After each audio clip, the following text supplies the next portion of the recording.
Alright, so there's a lot of things about cold weather you need to know. I'm just going to touch on a few basic ones. There's more out there. I'll probably do follow-up videos. But alright, let's go over the basics. Number 1, batteries. Now this is especially important to you ladies. Make sure your pocket rocket relies on penetration instead of vibration. Otherwise you're going to be in a poor mood and it's going to just damper everybody's mood. It's a cascading effect nobody wants to deal with. So understand, batteries will zap out their power. I first noticed this when I started making YouTube videos because I would use a cell phone. So the cell phone would be exposed to the elements recording and it would just shut off. Go back in the car, plug it in, the battery life would go like 0, 40%, 80%, and then like 2 minutes later it would say it was full charge, but then as soon as I brought it back out, it would zap back out. Now obviously, how new the battery is will make a difference. That particular phone would play videos all night long, but as soon as it went into the cold, the battery would zap out. If you do have to use batteries, I recommend nothing rechargeable. Rechargeable batteries, they just don't work well. A lithium-ion battery is the way to go, something disposable. Keep the spares on your body, like under your layers of clothes in your pocket so they stay warm. So if your battery does crap out, you can throw that one away, plug a new one in, and go back to town.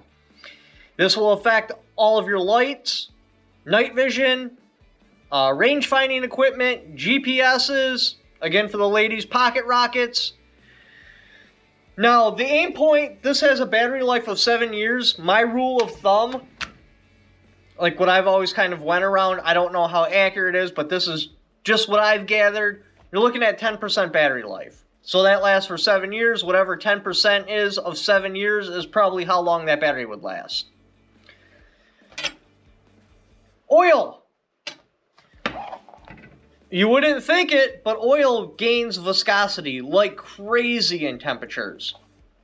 This is where the forward assist actually comes in. Again, I've run into this myself.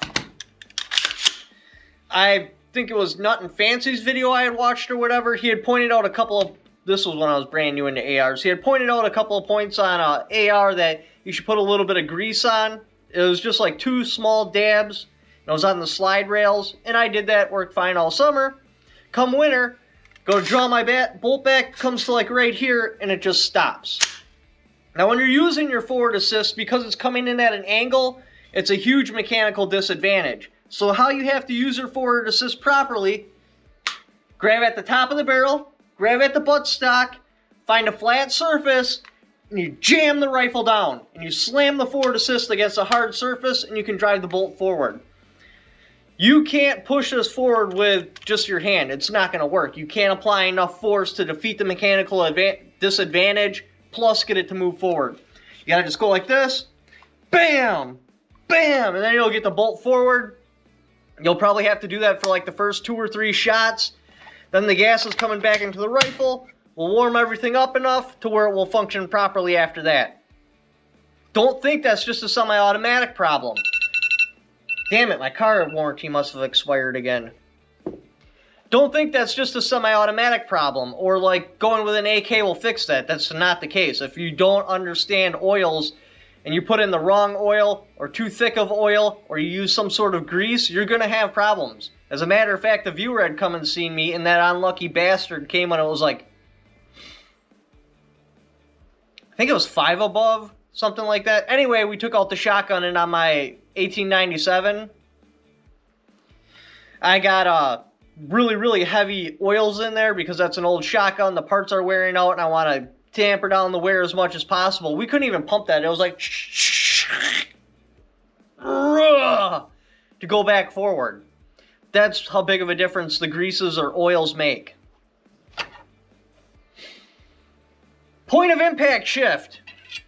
It's going to be drastic. Now, I should have tested it last time I went out with the BA shredder. I really wanted to, but it was so cold out there, I was just like, you know, I'm just going to shoot at 300 yards, get the actual data. I can only get at this range because it's the only range I can go to that I know of that's farther than 200 yards. But guesstimating, looking at what the point of impact should have been, how much I'm guessing it was shifted from 70 degrees 0 down to -10. It was probably like an MOA, maybe 2 MOA. Again, I should have shot it at 100. I might go back out there and test it. Obviously, it's not going to be that negative of a temperature, but I do need to start collecting that data so I can work up a dope sheet. So understand, you're going to have a point of impact shift, and it's going to go down. Glass. Now, I had attempted to put a demonstration for you together this morning with that, and I had set the camera up, and I put the rifle, or the AR, and the SCAR outside, let them get nice and cold, and I brought them in. I couldn't get a good view on the camera, but I was going to time and see if there was a difference on which one unthawed faster. They both seemed to unthaw at about at the exact same time. Now understand, they both get a huge advantage in this store because we intentionally keep it really, really dry, because humidity rusts metal and guns are made out of metal.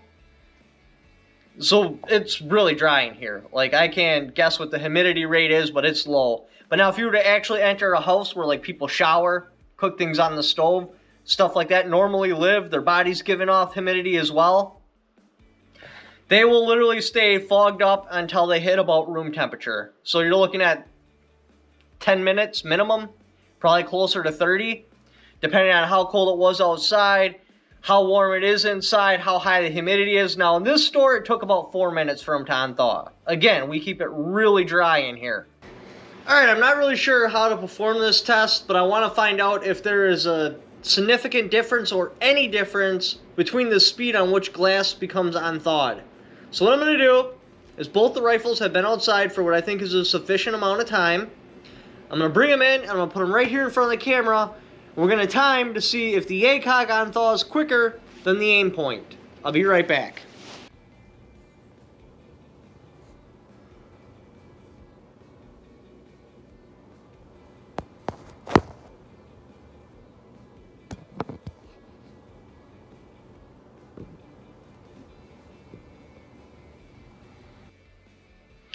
So, not a bad idea is to have some sort of quick release on your glass if you're going to be in colder climates, so you can rip this bad boy off and go to your backup sites.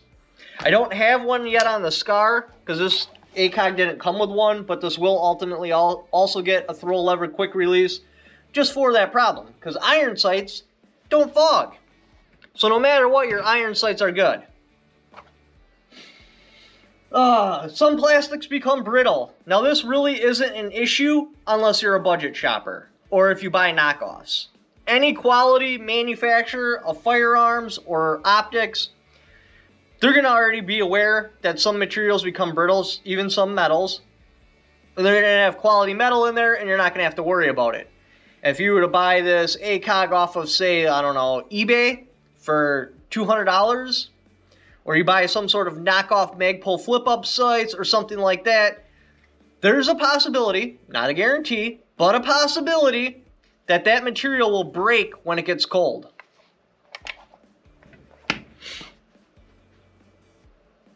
Oh, that also makes sense too. If your pocket rocket is dependent on penetration, make sure it's of a quality material. Something I forgot to add, metal sweats when it warms up, especially if you're going into a humid environment. So if you're going from really cold to warm, expect your firearm to sweat. So what does that mean? One, you're going to want to get oil on there to prevent rust. Number two, even this firearm went down because inside the bolt carrier, there's a hole for the firing pin. Well, I brought this in the house to show it off to someone, and then I went back into the trunk, so it was like an 80-degree change, and it was rapidly, so metal sweat. Then I went back out and it froze, and I went to shoot it. It was just like thunk. I'm like, what the hell? I thought I had a light primer strike. Ejected that round out. Thunk. Ejected that round out, and then I'm like, wow, the firing pin must be froze, so I just dry fired it a bunch. Then put the magazine in and started shooting. So pay attention to metal, it will sweat, especially on your firearm. You're going to want to make sure that it's oiled after it's went through a massive temperature change, and you're going to want to make sure your shit isn't frozen up. Compressed gases. Alright, so in a cylinder, say you're at 0 pounds of pressure. If you start to heat that cylinder, the pressure will go up. That's why in really cold temperatures, if you have empty pop bottles on the floor of your car, as your car starts warming up, you'll hear the pop bottles pop, and it'll expand out. You can perform this experiment at your home too if you want. At room temperature, put a lid on an empty pop bottle, put it in the freezer, and it will shrink down. It will suck the pop bottle in. Now, typically, that's not really that big of a problem because whatever gas you have under pressure, there's enough of it to where even that pressure drop is still good to go. Like an LP tank or something like that, it's basically unaffected. It's affected, but not enough to where you'll really notice it. Now you get to something smaller, like say, I don't know, a butane lighter. A butane lighter isn't going to work. You're going to have to put that on your persons, keep it in your pocket, get it up to temperature, and use it. That's why back when I used to smoke cigarettes, I always carried a Zippo, because the Zippo would work. The butane lighter would not, like 9 months out of the year. So understand, if you have some sort of pressurized gas in a small enough cylinder, it's probably not going to work. Oh, you can also perform this experiment at home. Just throw a CO2 in the oven, a CO2 cartridge, or in their fire pit, and it's going to explode, because as the gases inside heat up, they expand. That's also a big problem with like forced induction vehicles. You have to keep the intake cool, because otherwise they're expanding and it's putting less oxygen and less fuel in a smaller space. Did I say it backwards? Anyway, that's the point of intercoolers. You don't want hot air going into your engine because it takes up more volume. Therefore, there's less fuel and air inside that volume of mass, and you make less horsepower.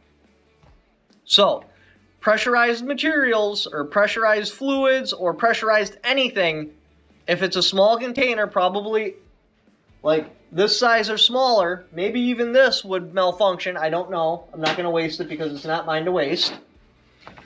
But you're going to have issues. So, pressurized containers, especially of a smaller size, be aware they're probably going to have problems.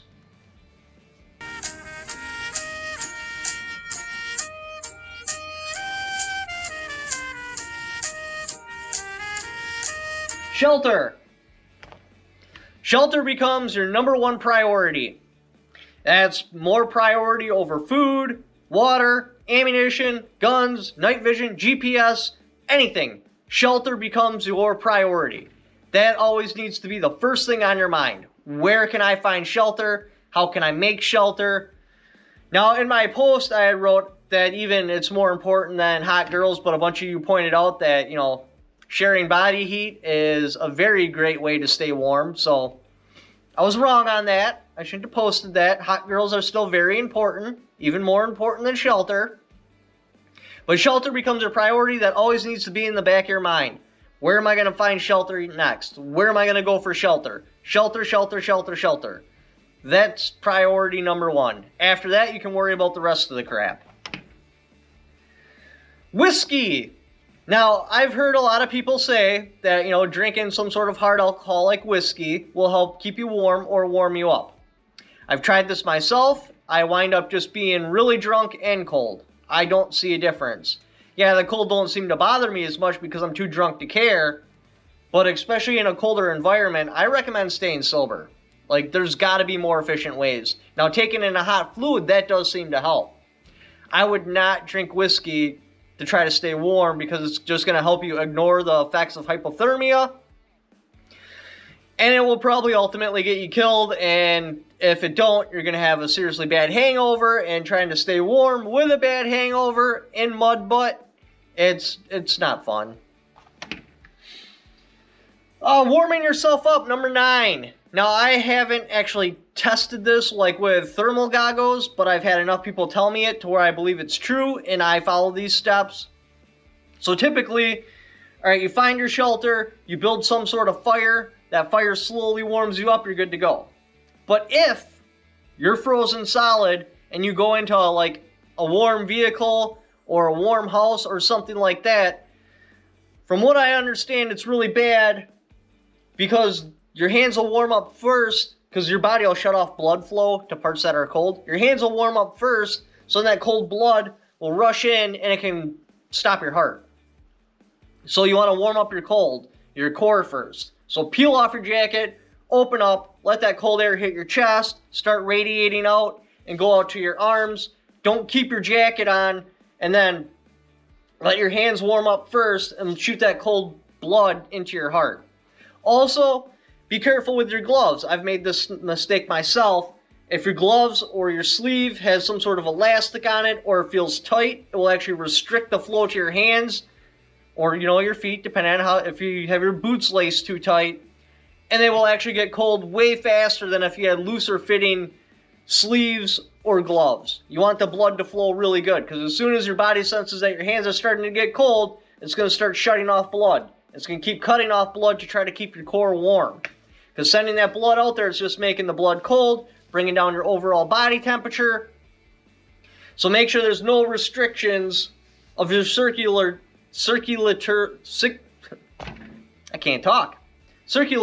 system going to your hands or your feet, otherwise you're just going to wind up getting cold way faster. But anyway, I hope this information helped. If there's any other things you have questions about, feel free to leave a comment down below. Also, if you'd like to help support the channel, click on my Patreon right there. Otherwise, I'll have affiliate links for like the Sling backup site, Red Dot, ACOG. I don't think they make this sling anymore. Even if you don't buy what those links are for, just clicking on those links and doing the Amazon shopping you're already going to do anyway, I get a little kickback for it because you came there off my channel. Thank you for watching. Don't forget to subscribe.